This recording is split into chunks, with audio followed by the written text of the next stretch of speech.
Eh bien, salut à toutes et à tous, c'est Sirosso, j'espère que vous allez bien, moi ça va très bien. Et aujourd'hui, on se retrouve depuis pas mal de temps sans vidéo. On se retrouve pour un nouveau tour de magie. Je sais pas si je vais faire les explications dans cette vidéo, je verrai à la fin. Bien sûr, ce jeu de cartes est tout à fait normal, peut même être mélangé par un spectateur. Et vu que j'ai pas de spectateur, je mélange. Voilà. Et je vais demander à un spectateur de tirer une carte. Vu que je suis pas spectateur, je tire au hasard celle-là. C'est important que je la regarde pas. C'est bon.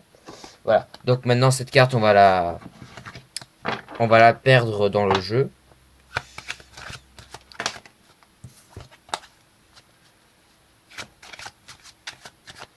Voilà.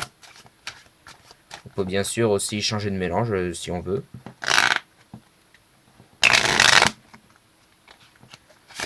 Voilà. Et maintenant, je vais poser le paquet et je vais vous dire un petit truc, c'est que nous les magiciens, c'est facile de trouver les cartes. Enfin, les cartes des spectateurs.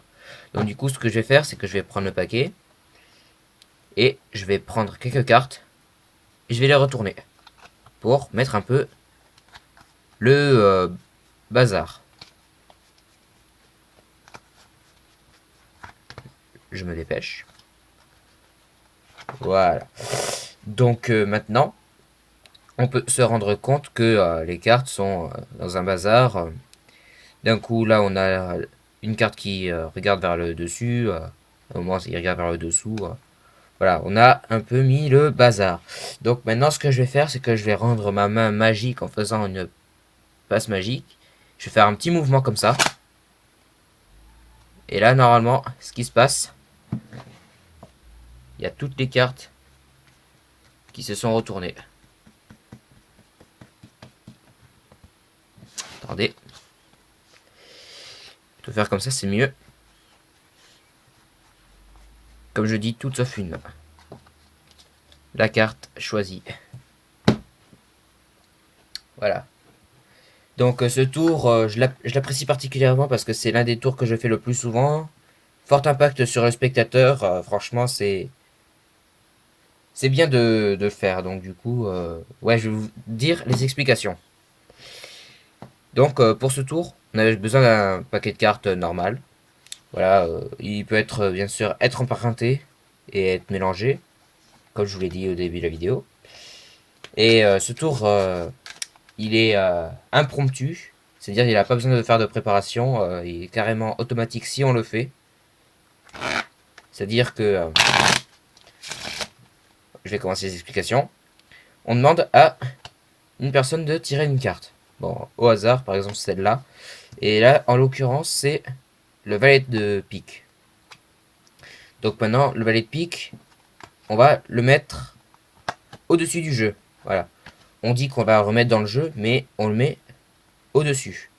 Et ensuite, ce qu'on va faire, c'est un faux mélange à la française. C'est-à-dire, on a vu qu'on a le valet de pique au-dessus. On va d'abord prendre la première carte, c'est-à-dire le valet de pique. Voilà. Ensuite, on bat les cartes. C'est-à-dire que le valet de pique, il est maintenant à la dernière position. Et ce qu'on va faire, c'est qu'on va prendre la carte du dessus et la carte du dessous. À chaque fois. C'est-à-dire que le valet de pique, il restera en dessous. Ensuite, ce qu'on va faire, c'est que quand je vous dis qu'on va faire le bordel, je vais vous montrer. On prend quelques cartes, 10 ou 15, comme vous voulez. Ensuite, vous retournez à chaque fois. Je vais me dépêcher.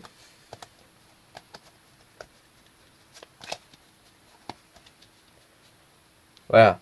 Et il reste une carte, c'est-à-dire le valet de pique. Ben, ce qu'on va faire, c'est qu'on va retourner le paquet et on la pose au-dessus. Voilà. Comme ça, on est sûr que la carte du spectateur, celle du dessus. Et quand je vous dis que normalement c'est le bordel, regardez bien. En fait, on n'en a pas. On les a un peu triés au-dessus et en dessous. Donc c'est-à-dire que quand on fait ça, on a l'impression que c'est un bazar. Et normalement, si on regarde bien, là on voit bien, il y a un petit écart qui signifie que c'est la limite entre les cartes retournées et les cartes dans le bon sens. Et pour montrer les cartes, on fait comme ça. Et naturellement, je dis bien naturellement, c'est facile de prendre à la limite.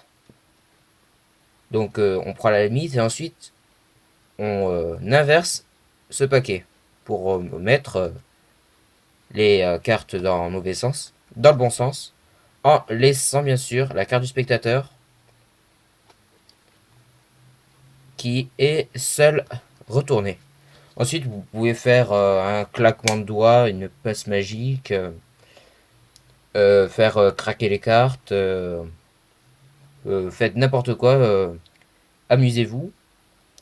Et en faisant la révélation, vous montrez que toutes les cartes sont retournées. Et normalement, tout sauf une, sa carte.